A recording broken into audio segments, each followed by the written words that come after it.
আমাদের দেশের মধ্যে সবচেয়ে দুঃখজনক এবং ভয়ঙ্কর এবং আফসোস লাগে, আক্ষেপ লাগে একটা জিনিস আমরা অনেক বছর ধরে দেখতে আসতেছি, অনেক বছর ধরে দেখতেছি যে পূর্বেও বর্তমানেও যারা নাকি ক্ষমতায় আসে, ক্ষমতাশীল যখন ক্ষমতায় আসে তারা কি করে, বিরোধী দলদের উপরে অনেক টর্চার, নির্যাতন, আক্রমণ, অনেক জুলুম করে।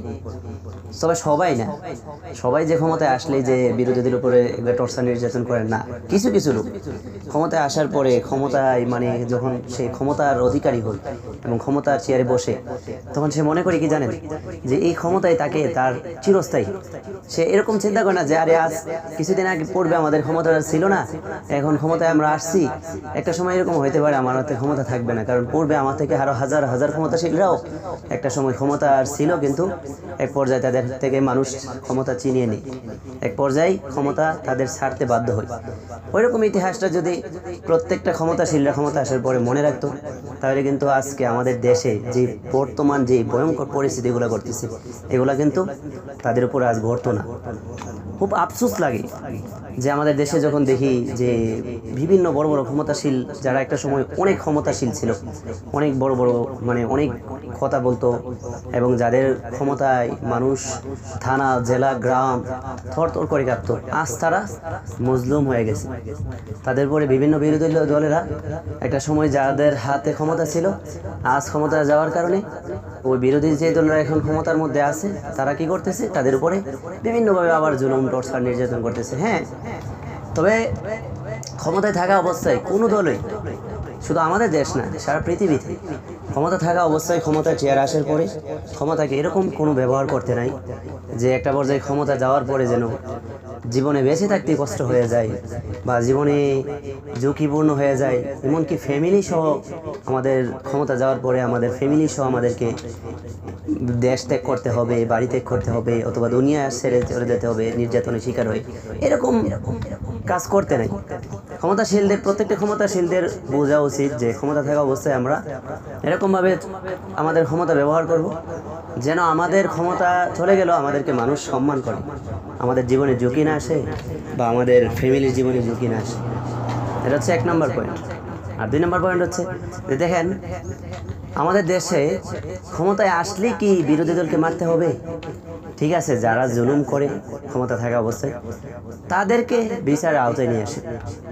তবে দেখলাম যে যারা অল্প জুলুম করে, তখন একটা ক্ষমতাশীল দল যখন ক্ষমতা ছেড়ে দেয় বা ক্ষমতা তাদের থেকে চলে যায়, তখন যখন বিরোধী দল আবার ক্ষমতায় আসে, ওই দলটাকের উপরে এত নির্যাতন, জুলুম, টর্চার মানে করে যে একটা পর্যায়ে যে মানে বলার বাইরে। আর এই জুলুম টর্চার করে থেকে কত মায়ের বুক খালি হচ্ছে এবং আমাদের দেশের কত সম্পদ নষ্ট হচ্ছে এবং কত মানুষ রক্তাক্ত হচ্ছে এবং মানুষ মানুষকে মারতেছে। একটাই কারণ, এই ক্ষমতা আসে, আর ক্ষমতা আসার পরে যারা ক্ষমতা থাকে তাদের মধ্যে কিছু সংখ্যক না বেশি সংখ্যক লোক তারা একটা পর্যায়ে জুলুম করে, তারা মনে করে যে আমরা চিরস্থায়ী থাকবো। তখন যখন তাদের থেকে ক্ষমতা চলে যায়, তখন আরেকটা দল যখন আসে তারাও আবার কি করে, তাদের উপরে জুলুম করে, অত্যাচার করে, বিভিন্নভাবে টর্চার করে। আর আরেকটা জিনিস যেটা আমাদের দেশে ইদানিং সবচেয়ে খারাপ যে জিনিসটা করতেছে, যে দেখেন আমাদের দেশটা কিন্তু একটা গণতান্ত্রিক দেশ।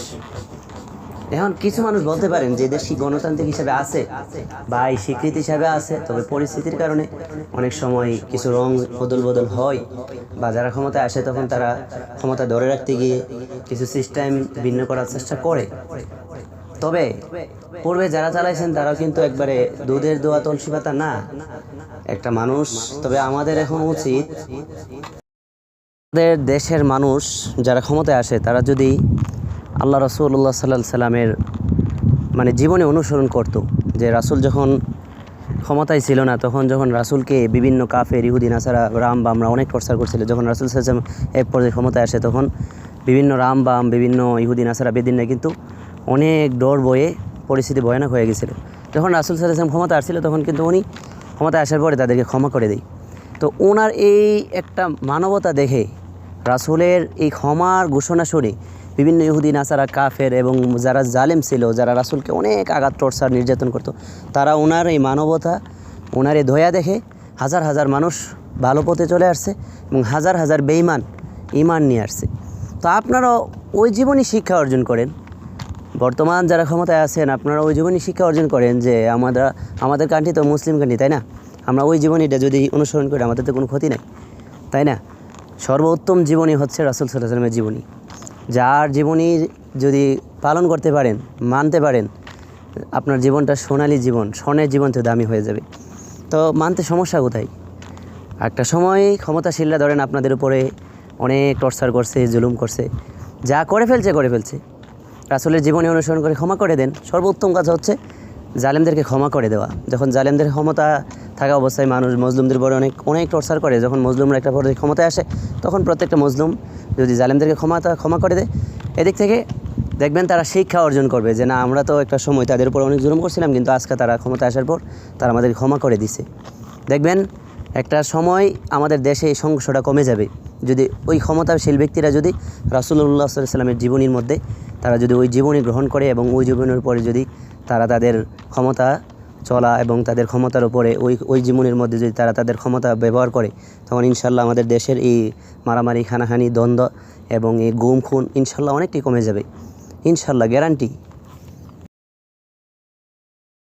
দেখেন আমাদের দেশে মারামারি, খানাখানি, গুম খুন, জুলুম এগুলা যদি বন্ধ করতে চান, দেশটাকে শান্তিপূর্ণ করতে চান, আমি আপনাদেরকে বলি যারা ক্ষমতায় আসবেন বা বর্তমান যারা ক্ষমতায় আছেন, আপনারা এরকম দয়াবান হয়ে যান যে যারা আগে পুনরায় জালেম ছিল, জুলুম করছিল, আপনাদের উপরে টর্চার করছিল, নির্যাতন করছিল, তাদেরকে ক্ষমা করে দেন বা তাদেরকে ক্ষমার ঘোষণা করে দেন। ইনশাল্লাহ নবীর জিন্দেগি এবং নবী যেভাবে দেশ পরিচালনা করছে এবং নবীজের ইতিহাস যেগুলো ছিল এবং নবীজের যে মানবতা ছিল, ওনার যে দেশ পরিচালনার যে সিস্টেম ছিল, ওইগুলো যদি আমরা আমাদের মুসলিম কান্ট্রিতে নিয়ে আসি, ইনশাল্লাহ 100% আমাদের মারামারি, খানাখানিগুলো কমে যাবে। আর একটা বিষয় হচ্ছে বর্তমান যারা ক্ষমতায় আসছেন, যাদের উপরে আগে একটা পর্যায়ে ক্ষমতাশীল লোকরা জুলুম করছে, যারা জুলুম করছে তাদেরকে যদি আপনারা ক্ষমা না করেন, ইসলাম শরীয়ত অনুযায়ী তাদেরকে বিচার করেন। এরকম বিচার করবেন না যে যারা দোষী তাদের বিচার করতে গিয়ে যারা তাদের সাথে নির্দোষ ছিল তাদেরকেও মানে বিভিন্নভাবে জুলুমে, অত্যাচারে, বিভিন্ন টর্চার, বিভিন্ন জুলুম করবেন না। খুব আফসোস লাগে যে মানুষ যখন একটা পর্যায়ে ক্ষমতা হারিয়ে যায়, একটা পর্যায়ে যখন মানুষের ক্ষমতা চলে যায়, তখন দেখা গেছে যে আমাদের দেশে যারা নাকি যে দল সাপোর্ট করে, আচ্ছা আমাদের দেশে গণতান্ত্রিক দেশ হিসাবে কি একটা মানুষ একটা দল করতে পারে না? আফসোস লাগে যে যারা দল করে তাদের মধ্যে অনেকে আছে যারা জুলুম করে নাই, অত্যাচার করে নাই, কোনো মানুষকে দল করা অবস্থায় কোনো মানুষের গুম খুন করে নাই, তাদেরকেও একটা পর্যায়ে কী করে, তাদের দলের ক্ষমতা যাওয়ার কারণে তাদের উপরে মানুষ চড়াও হয়ে, তাদের উপরেও মানুষ মারামারি, খানাখানি, তাদেরকেও মানুষ গুম খুন করে, তাদের উপরে জুলুম করে।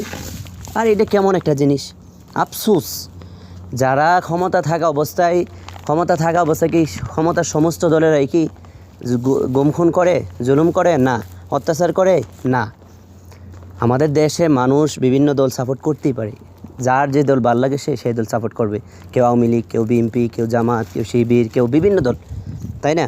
দল সাপোর্ট করার কারণে কি তাদের দল যখন ক্ষমতা থেকে চলে যাবে তখন কি তাদের সবার উপরে বা আমভাবে তাদের উপরে বিভিন্ন জুলুম নির্যাতন করা এটা কি ঠিক? বলেন, এটা ঠিক না। তবে সবাই করতেছে না, যারা করতেছেন তাদেরকে বলি যে দেখেন, আমভাবে করবেন না, যারা দোষী তাদের ইসলামিক শরীয়ত অনুযায়ী বিচার করেন। হ্যাঁ, আরেকটা কথা স্মরণ রাখবেন, আপনারা যারা ক্ষমতায় ছিল ওই সময় যখন তারা আপনাদের উপরে যদি অন্যায় অত্যাচারভাবে জুলুম করে থাকে, তখন আপনারা তাদেরকে জালেম স্বীকৃতি দিচ্ছেন, খুনি স্বীকৃতি দিচ্ছেন, তাদের হাতে রক্ত লেগে আছে এই কথা বলছেন। তো বর্তমানে আপনাদের এই পবিত্র হাত তাদেরকে বিচার করতে গিয়ে নিজেরা আইন হাতে নিয়ে নিজেরা কেন আবার আপনারা খুনি স্বীকৃতি পাইবেন কেন? এটা কেমন দেখায় না আপনাদের কথা অনুযায়ী? তো আপনারা তাদেরকে আইনের আওতায় দিয়ে আসেন, তারপরে আপনারা তাদেরকে পারলে ক্ষমা করে দেন, আর নয়তো তাদেরকে আপনারা যে জালেম যারা জুলুম করছে তাদেরকে তাদের অনুযায়ী বিচার করুন, সে যেই দলেরই হোক না কেন।